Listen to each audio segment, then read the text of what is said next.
Well, Sunday, 18th June is Father's Day. Today I'm happy to welcome James Ebo Whyte for a fatherly conversation. What can you as a father leave behind as an inheritance for your children?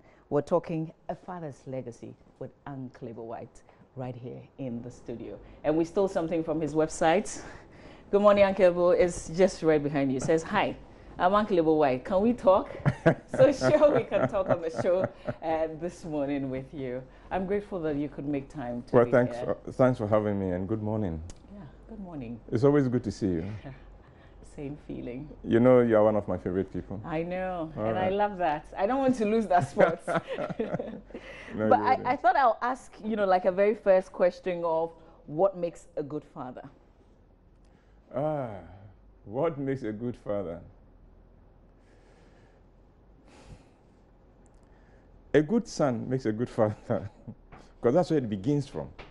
We tend to forget that we are a chain. We are a chain in a continuum. I am the kind of father I am today because of the kind of father I had. And he is the kind of father he was because of the kind of father he had. And I'm sure it will come up in our conversation that the importance of a father is because a father hands over a certain torch, whether he wants to or not, whether he's deliberate about it or not. Because boys grow to become their fathers. Girls grow and marry their fathers. So you look at every adult, if you know his father, you will not be surprised. If you see any boy and you know the boy's father, you can predict to a high degree of certainty what kind of person he's likely to be as an adult. Look at a girl's father and you can predict what kind of man he would settle down with. So what makes a good father a good son? The son who allowed himself to be raised well, then grows to become a good father. So to the big question of what is a perfect inheritance? And when we talk inheritance, I think we're quick to just go to the fiscals. Yeah.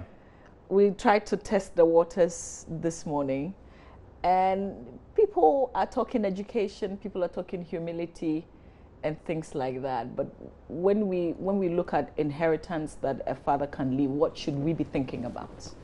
The first is the name, the kind of name you leave, you give your children. There are names children can wear with pride. There are names that becomes a burden on the children because of all that it goes with.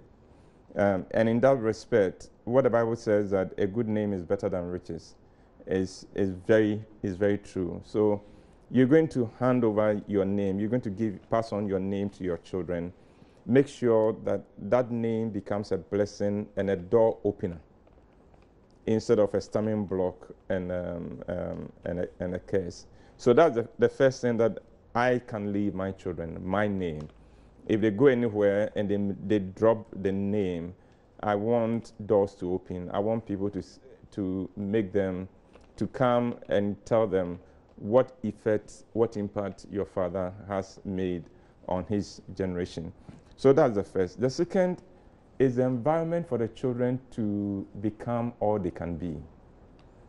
The environment for the children to become all they can be. We forget that as parents, we are nothing but hosts to the children. The children are guests in our homes. They are not ours. They are not ours? No, they are not ours. They are on their own journey. We get a privilege for a certain period of their life to host them and to equip them to continue with their journey. But they are not ours. They are not ours to as it were, dictate to. So parenting is always trying to observe and check this child and try to discern what's the destiny of this child, and then set the child on that way. One of the things we've lost in our socialization, in our society, in our culture, is that in the past, when a child is born, they always went to the oracle to find out, this child you've gifted us with, what is his mission? They did. They would always, as soon as a child is born, before the naming ceremony, they would go to the oracle and say, this child who is come, this guest of ours, what is his destiny?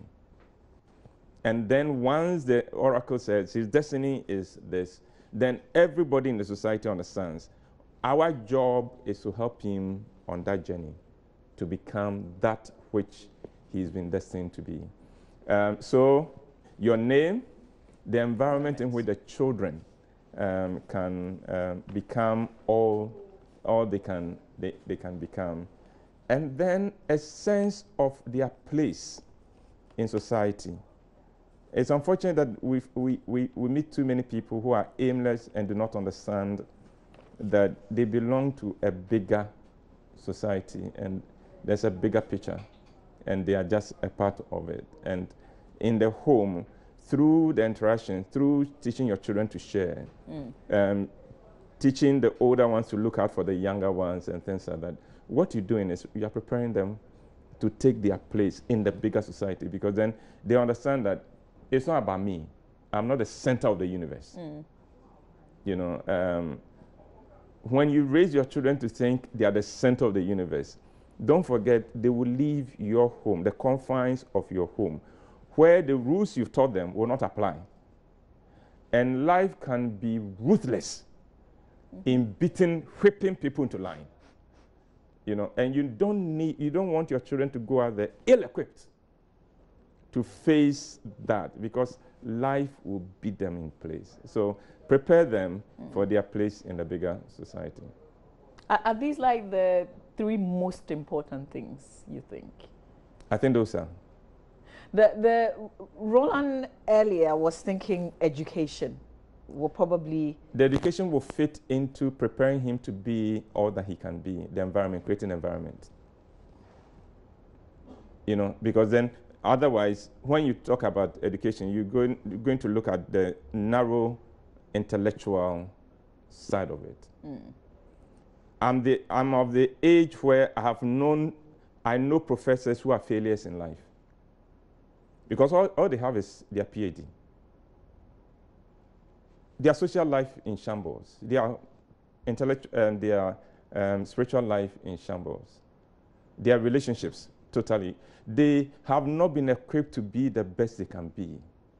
So I would rather say that my job is to help my children to become the best they can be, to create an environment in which they can grow to become the best they can be. If they are the intellectual bent and they go that way, wonderful. If they are also of not that bent and they want to do something else, then so be it. So education is key. Education is a leveler in society. Education opens doors, but it is not all.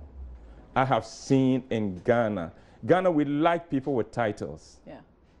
And yet in almost every aspect of our economy and of our policies, we have people with titles who have messed up seriously. Because all they have is the qualification. They have the brains to read and to remember and to reproduce. That is all they have.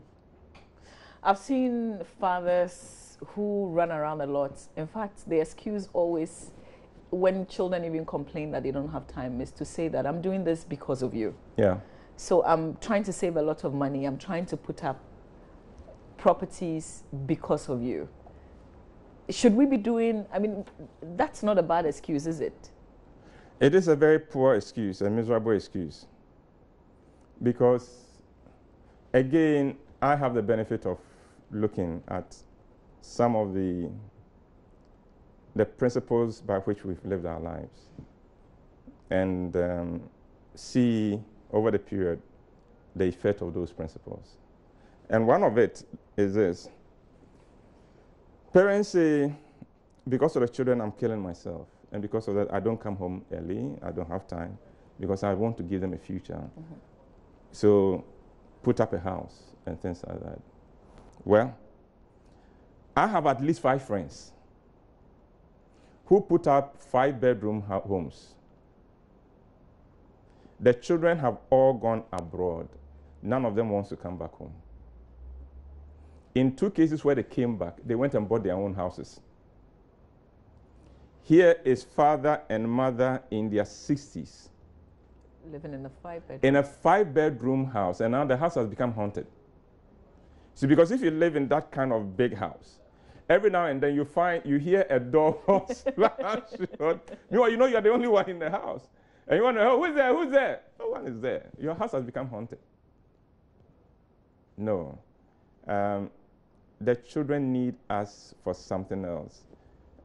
Given the right involvement in their lives and investment in their lives, our children will themselves find their level. The houses we are putting up, I live at Teshinungwa. There are a number of the houses in Teshinungwa now that have been turned into shops and offices. Because the children that were raised there don't want to live there. They've had the money to go to Trasaco and all the high-end places. Suddenly, parents, so you die, the children sell it. They don't need it for anything. And that is what good parenting does. You equip the child so that he doesn't need anything of yours. He gets to the point where he can be independent. And if you can't get your child to be independent, then you haven't done your best. But there's this thinking that you also want to set the child up. So you want to... There are children who need to be set up, but there are children also, if you have the means to give them the right preparation, trust me, they don't need... Your setup is just the environment for them to grow to become all they can be. Because every generation improves upon the generation before them. So whatever I'm accomplishing now, my children, if I give them the right environment to grow, will take what I'm doing to a far higher height than I can ever imagine. So allow them, and then they will step into it. Send us a message, because that's what this whole conversation is about. So you can also ask your own questions. So just forward them to me via WhatsApp and also via regular text with the same number that you see on your screen in a while. Here's one that says, "Good morning, Mama V. I'm enjoying a conversation with Uncle Ebo Whyte. I wish I could come up." You're in the northern region too. Okay, we hear you. That's Lancer from Daboya. Most men have children, but they are not fathers. That's something that you also say in that message that you give us. This one says, "I wish Mr. Pongo Godwin at Ankafo Happy Father's Day in advance." That's a message that just came through. If you've got challenges also raising children, that's also a hard conversation that we want to have today. So you can send us messages on that as well. Uncle Ebo, there are people who give, in their own estimation, they've given their best and their all. They've loved their children, but they've simply not grown up to be the people that they thought they had raised. Yes. That's difficult for anybody who think they've done a very good job. Again, remember what I said, that the children come, they have their own life. They are our guests. And when you fail to recognize that, they will show you that they don't belong to you. In most cases where children have grown to become rebellious and things like that, quite often at the root of it was an effort to push them to become what they are not, something different. I'm a lawyer, you should be a lawyer. I'm a doctor, my first son would have to be a doctor. You know, he may be an artist. But what if, I mean, I've been exposed to a lot. I know what is in journalism, and I feel that maybe you can take it up as a hobby, but certainly not a profession. Yes, but the child lived with you and saw it. If he wanted it, you would have picked it. If he didn't pick it, it is not your place to drum it into him, because he saw it. And there are people, to be fair, there are lawyers today who are lawyers because their parents were lawyers. Nobody forced them. They wanted to be lawyers, and that is beautiful. But when your child has not been given that, please don't force that child to be that way. Because he's your guest. Wow. I'd like you to take a little look at it. Okay. And let me read. Etonam from NK City says, a father's greatest legacy to live, in my opinion, is to teach the child to know and faithfully hold on to Christ Jesus in holiness, and to uphold societal values and relentless commitment.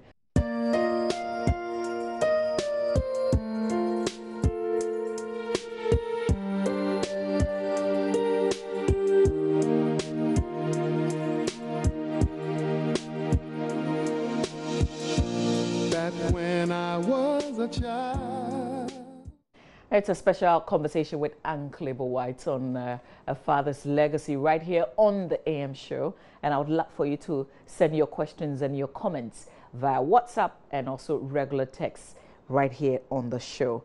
Uncle Ebo, let's talk about a son or a child who doesn't have very good relations with the father because the father neglected that child, but the child is in a good place now, except that there's no relationship. Yeah. Unfortunately, there are a lot of people like that in our society. And in all cases, you would find that they struggle with a lot of personality issues. They may have succeeded academically. They may be doing very well in their professions and career, but there's always a hole. There's this concept, there's this thing called the father's wound, a father's wound. When someone grows up without affirmation from the father, without acceptance from the father, he's never a whole person. He struggles with all kinds of things. So there are successful people that you find they have emotional issues. They have issues with their temper. They have issues, you think they are too proud and arrogant and things like that. It all comes back to it. There are people who are too driven because they didn't get a father's affirmation, and therefore they are struggling and fighting so hard to please a father, hoping that their father somewhere will hear about them and be proud and say, yeah, that's my son. We need that. Sometimes we forget the impact of a father on a child. Fathers themselves often underestimate that. And so when they are absent in a child's life, they don't think it is such a big deal. But it is a big deal. It is not enough to just provide a roof over the heads of the children. It's not just enough to put food on the table. The children need much more. The children desire a certain relationship with daddy. And when we don't get it, we never stop searching for it, even as adults. Even as adults. So for those listening, watching us, and who are in that kind of situation, in the first place, forgive your father. He didn't know what he was doing. Forgive him. Yes, it's painful. The most painful thing is not the fathers who did not have the means. Those who could have, they decided not to. And rather used it to impress people. They helped everybody. You know, it's so painful when you go out, your father has not been there for you, you've struggled through life, and you meet people and they are talking about how generous your father is. And it's so difficult because really he's that generous? So why didn't he help me? And then that sense of rejection comes in. But the point is, as long as you hold it against your father, you yourself, you would hinder your own journey. Free him to go. You forgive him. And if you're in the position to help him, you help him. Now, don't respond to him in the same kind. And in doing that, you get your salvation. Remember, for every father who is being irresponsible, when the children take care of him, they heap coals of fire on his head, because there's a certain guilt taken from a child. You know, I made no investment in the child, especially when I could have. So Let let your father go. Forgive him. He didn't know what he was doing. But you promise yourself you will be a far better father. You know, when you have a father who didn't do that, you resolve, I will never do that to my children. So that through his bad example, your children and your grandchildren come to have a far better father. Because of the example that you hate. The sad thing is that sometimes there's an example in the family we hate and we gravitate towards it. Let's not do that. Let's not do that. I know people who hated their fathers for having children with too many women. They are in their 30s and they have children with 2 women. You've lost the right to complain. You know, so the thing your father did that you didn't like, watch it, because you could easily fall into that. Remember what I said. Boys grow to become like their fathers. Girls grow and marry their fathers. What if you've decided to move past that bad experience of your father simply neglecting you, even when he could have supported you? Now you're in the position to help him. Yes. But he doesn't even realize what he did to you was not good. How do you forgive such a person? How do you try to make it work with such a person who doesn't even see anything wrong with what he did in the Ignore past? him and do what is right by you. Ignore him. And ignore him and forgive him, because you see, he's not really to blame. Our society, and I thank God that our society is evolving and we're moving from a lot of things that we need to move away from. For instance, in some of our traditional areas, a man's children don't belong to him. They belong to the wife's brother. And they make you understand. So they make you understand, society makes you understand that you are giving that family the children. You need, if you want children, let your sister also go and bring your children. Now, when a man has been raised with that in that environment, he doesn't have a sense of responsibility to the children, because technically they don't belong to him. Thank God that is changing. That is changing, and as long as that changes, you know, the times have changed. These things have to change, and yet the wiring has not changed in some cases. You know, because in some quarters, they make you understand that all we needed from you was your sperm, your genes. We don't need anything else from you. And some people ride on that. But the times have changed. Society has moved on from some of those values. It served us well at a particular time. No more. Times have changed. Times have changed. Here's a message from Amy in Kumasi. It says, we're raising 2 kids currently, and my husband always finds faults in the little 4-year boy and go to the extent of beating him. In his absence, the 6-year-old girl will cause a lot of problems in the house, only for you to report to him and he's mute. That's a little challenge right there. It is, because fathers don't know how to deal with their daughters. We are hopeless when it comes to our daughters. So our daughters, if they are clever, can always do this to us. We are harder on the boys because sometimes we see the challenges ahead of them, and in our good intentions, we're trying to toughen them and make them think right. But 4 years old, Massa, ease off. Do you remember yourself at 4? Give the boy a break, please.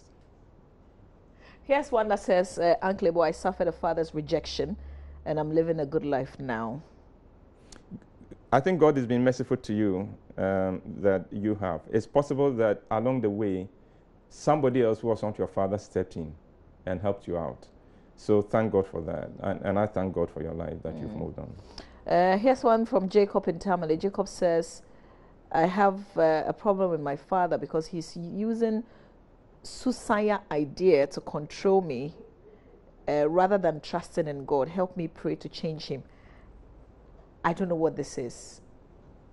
No, you pray for him, but more importantly, pray for yourself that you not become like him. More importantly, because obviously you don't like the some aspects of his life and his values, and so pray that you don't become like that and become a very different person. This one says, my husband is a cheat and bossy. Will this affect the children later in life? His father was a cheat and a bossy as well. Unfortunately, it might, but it doesn't have to. He has a chance now to leave them a better legacy than his father left him. And you raise the boys to believe in themselves and let them see a far better life, and they'll be fine. Can a woman raise the children in that same environment where the father is there, when the children are looking up to the father? Can the woman make a change? As long as the father is around, it's very difficult. It's very difficult. So what you can do then is to dilute it by letting the children gravitate towards another adult male, an uncle, a grandfather. And with time, they will decide which of the men they want to follow, and which of the men they want to hold on to. Okay. Yeah. All right. Matthew from Jasekang says, it is good for a child to grow and become like the father, but the father's greatest legacy is to equip the child to become someone greater than his father was. But the desperation for your child to be better than you can also, in a way, also hurt you if you don't take care. So that you find yourself in competition with your son. Then you haven't understood your place, because every generation should take us further. Every generation. The task of every generation is to help us on our journey and to move us far forward. The other side of it is where I want my child to be better than me. So I'm pushing the child because to avoid all your mistakes. Exactly. Because I feel that I have seen enough and I can see where you're headed. Push that too far and the child would punish you by doing exactly what you said he shouldn't do. Ooh. Be careful with that, because they come with their own thing. There are certain things they will have to discover on their own, unfortunately. So should you tell them about your past then? Share it with them, yes. Half of the time they won't believe you. Half of the time, oh, mommy, oh, mommy, oh, mommy, ask for mommy. And you see, you say that too often, and then, there she goes again. Yeah, there she goes again. Because you see, you're raising the children in the context of a society. And beyond a certain age, you are competing with everything out there. You are competing with the media. You are competing with your classmates. You are competing with the people they interact with. And it gets to a certain point where they seem to want the affirmation of the people out there more than you. And that becomes an issue. Okay. All right.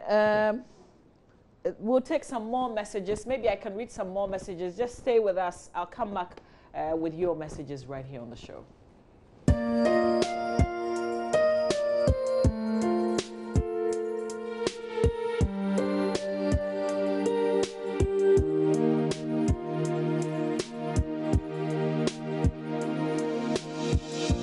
Back when I was a child.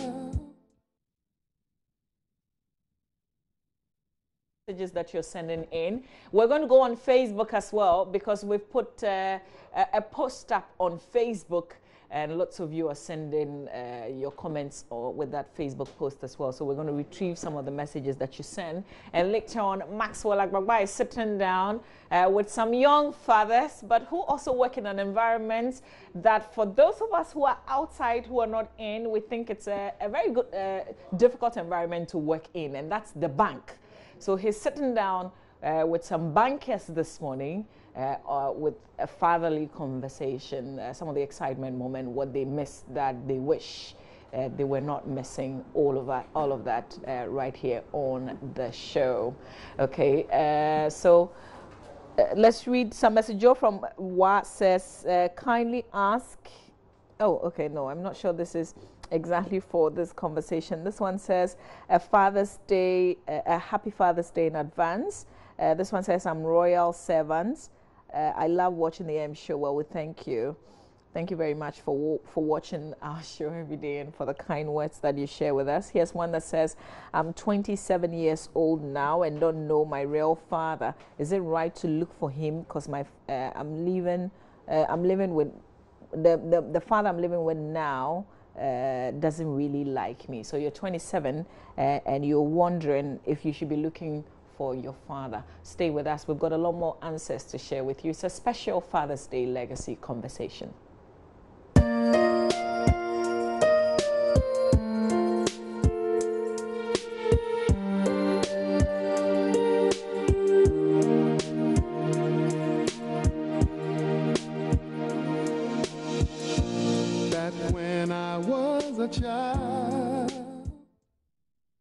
All right, so Uncle Ebo, let's talk about this 20-year-old who's asking if he should go and look for his real father since the one he's living with doesn't like him. I think it brings us into the discussion of step-parents, stepfathers, stepmothers, and sometimes the challenges that go with it. What I've discovered is this, that your own father may treat you worse than your stepfather, and you will take it. So what is normal in raising a child? That your father does, that you take, oh, okay. Your stepfather does it, and suddenly, because he's not your biological father, it becomes a big issue, and it complicates the relationship. Because don't forget that that man can also feel rejected by you. He knows you are not his. He knows that. So he is also trying to find out, do I have appreciation from this boy? When it is your biological child, do I have an appreciation from this boy that's not coming? Yeah. But once it is in the stepchild, stepfather situation, then I want to see, does he know the sacrifices I'm making for him? Does he appreciate it? And if for any reason the man doesn't feel that you appreciate it, he's going to go the other way. Because after all, you are not mine anyway. Someday you are going to look for your father. I think we should understand that dynamic. So what you say your father doesn't like you, your stepfather doesn't like you, it is possible your own father may have done the same thing to you, and you would have taken it. So first, before you go looking for your own father, let this man know you accept him as father. Let him know you appreciate him. If you can't tell him, write it. Or get some elderly people to go and talk to him and say, look, I want you to express my gratitude to this man. He's giving me a certain environment. He's giving me a certain opportunity. I want him to know I value it. And when you do that, I'm telling you, things will change. Because part of the socialization for parenting in Ghana is that I'm raising you so that someday you would also take care of me when I am down and out. But I'm raising you knowing that you don't recognize me as your father. And so someday when I need you, you will not be there because now you are going to look for your own father. So then why should I invest in you when that investment clearly is not going to benefit me in any way? So before you look for your father, appreciate the man who has raised you. After all, he was there for you. He was there for you. If for nothing at all, he gave you a place to sleep, and you have no idea what your life would have been if you didn't have that place to sleep. So sometimes you say, oh, what has he done for me? What has he done? Hey, he gave you a home. You did not become homeless. So let's appreciate stepfathers out there, because their life, because of our socialization, is not easy. Is it easy to find a father figure if you feel that that's something that you've missed in your life? It is if you are looking for it.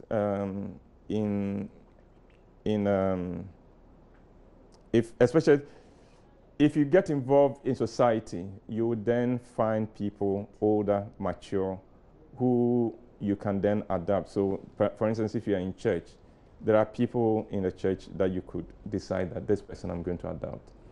Even in the workplace, your boss, for instance, or somebody in the office who is ahead of you could play that role.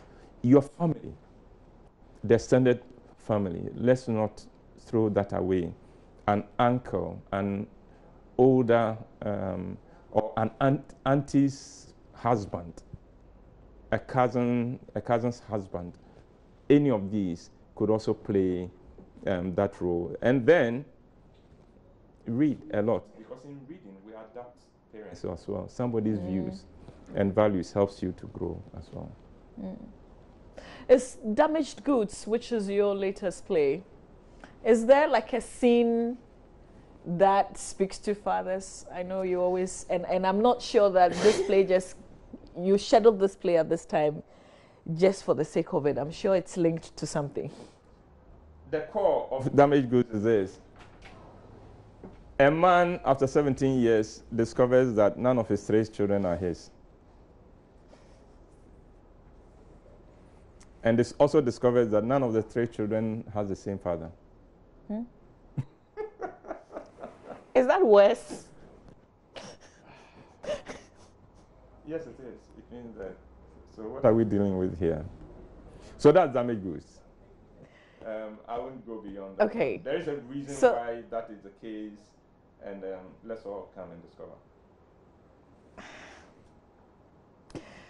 When we're reviewing the newspapers early this morning, there's a famous case in Ghana.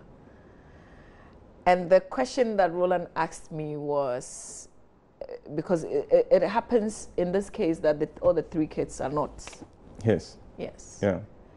My thinking was the children. What happens to the children? Oh, that's it. They are going to be the victims in this, and that when I follow the story, my heart broke because of the children and their future, and what's happening. And you see, when these things happen, the children have to now redefine themselves, because you've grown up defining yourself as Ebo Whyte's child.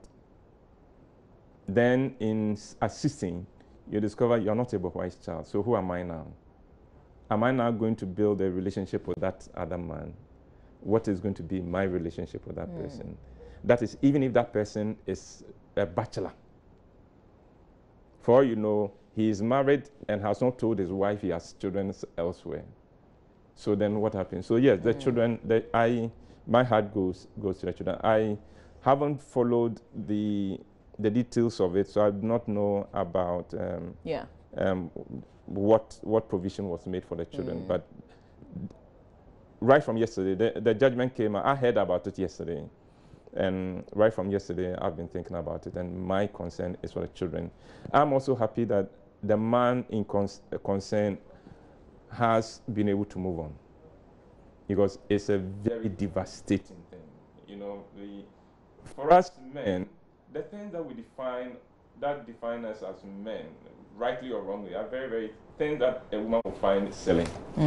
You know, so discover that I don't have children. Hey, my goodness, then am I a man or not? Let's share more messages, and then we will still continue to talk about Damaged Goods in a bit. And Uncle Ebo has been on Facebook recently. The Let's Talk experience. We'll ask him what all that is about.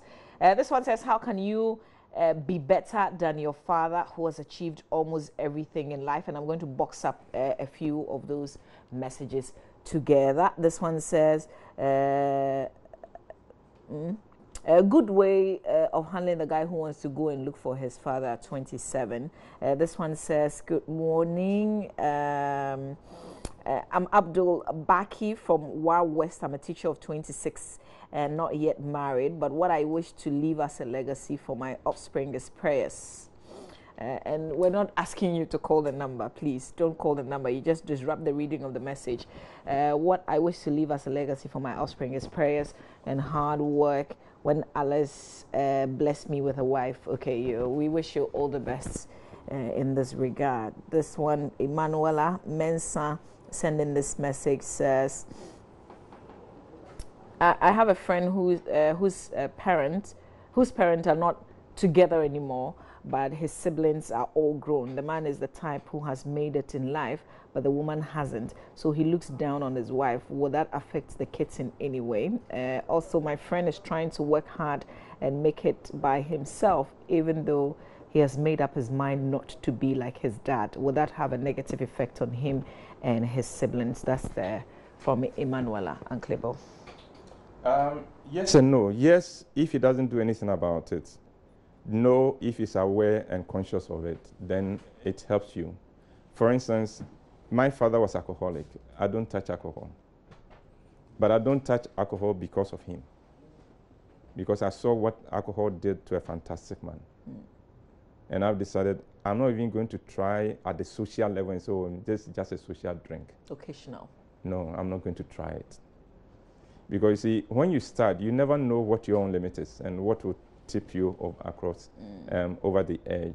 And I saw what alcohol did to. My father was a wonderful man when he was sober. You know, this is the kind. He was alcoholic who still had respect of the society because of how he carried himself when he was sober. You know, and yet, so I saw it, and because of him, I don't touch alcohol. You know, you can laugh at me all you want and say, "Oh, your bar, I'm your bar." Mommy soft drink. I am not interested in anything else. Here's a message that says, "I'm Johnny from Accra. I came to know mine in 2008, but he still denied me as a son. But since that time till now, I have forgotten about it. I'm living my life by God's grace, and I'm doing well in life." Okay. God bless you for you're that. in the US now. Okay. God bless you for that, and continue that. And again, be a better father than your father is, and that will be fine. But Uncle Ebo, this issue of the 3 children not being yours, and each of the child having a different father. I wonder how this ends. Yeah. But do the children know? Must they know? Well, the gate fee is 80. So you pay the gate fee and come and let's all discover. So this is not quite damaged goods, but this is on a different issue. Would the children know what is happening? That mommy and daddy have separated because in the case that is in the newspaper. Yes. Oh, it's all in the newspaper. It will be on social media. The children cannot be spared. But who should tell them? The newspapers? Unfortunately, they will read it. People will send it to them. Ghana is the kind of place where sometimes you'll be walking down the road and somebody can stop you and say, "Hey, do you know that your father is not your father?" You know, Ghana is a place like that. We operate like that. So don't worry about who will tell them. They will know. They will know. Who should be taking care of them? Because especially, if you have boys amongst them. I have no idea. Again, I haven't followed the details of this case, so it becomes difficult to comment on it. But in damaged goods, do the children find out? 80 Ghana series. National Theatre, 24th and 25th of June. Oh, Uncle Ebo, that's not quite fair. Life is not fair. But what inspired damaged goods? What inspires any story? Life. My own experiences. Not that I have children that are not mine, but life is a very rich source for a creative writer. So all kinds of things. But come and watch it. You enjoy it. I think it's the most creative of my works and the most ambitious of all the things I have done. Okay. So I'll see you. And it's timely, actually. But let's talk about Facebook Live. You've been Facebook Live in Friday afternoons, 12:30 GMT. Today. Yes, and today we are treating a very interesting subject. Come and eat me, she said. Huh? Yeah, is a good one. Come and eat me. That's the topic. That's the topic. Oh, wow. This is, you said what time again? 12:30 GMT. Okay, so Uncle Ebo will be on live. Yeah. But the damaged goods starts showing this weekend? Next No, weekend. next weekend. Next weekend, Next weekend. 24th and 25th of June. Okay. Yeah. 3 children. They all don't belong to you. Yes, and But they 25 all fathers. have different fathers. Hey. 80 Ghana cedis. And we'll solve the mystery. You know, you're a very romantic person, and I'm using My your wife won't books. agree. My wife won't agree. My wife won't agree. I'm using your books and your plays, and you appreciate women. You talk about women. Sometimes men even have issues with you because they say. They do. They do. But to think that a woman can be that wicked. Yes. Yes. Yes. There is an aspect of our lives that we don't talk about. There's a reason why in our traditional setting, a man's children belong to his brother-in-law.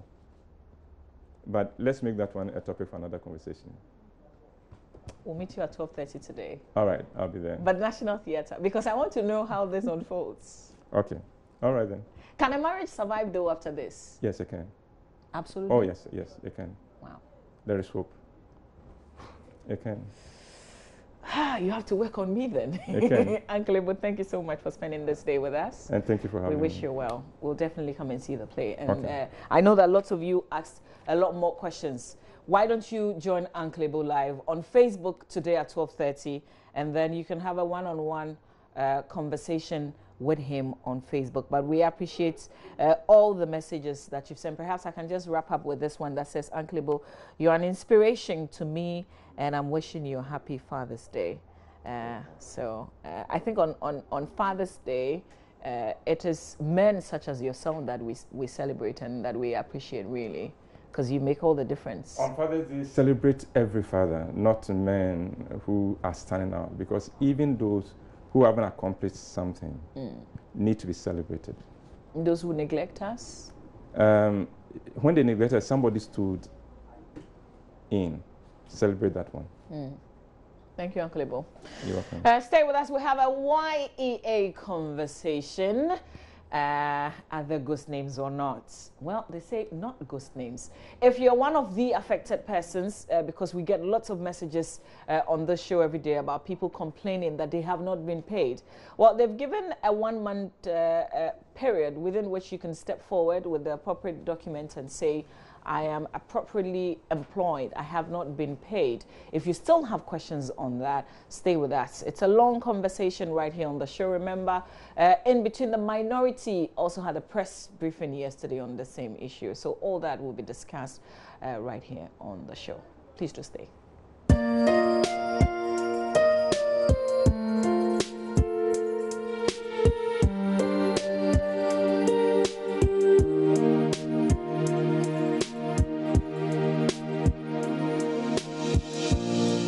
When I was a child,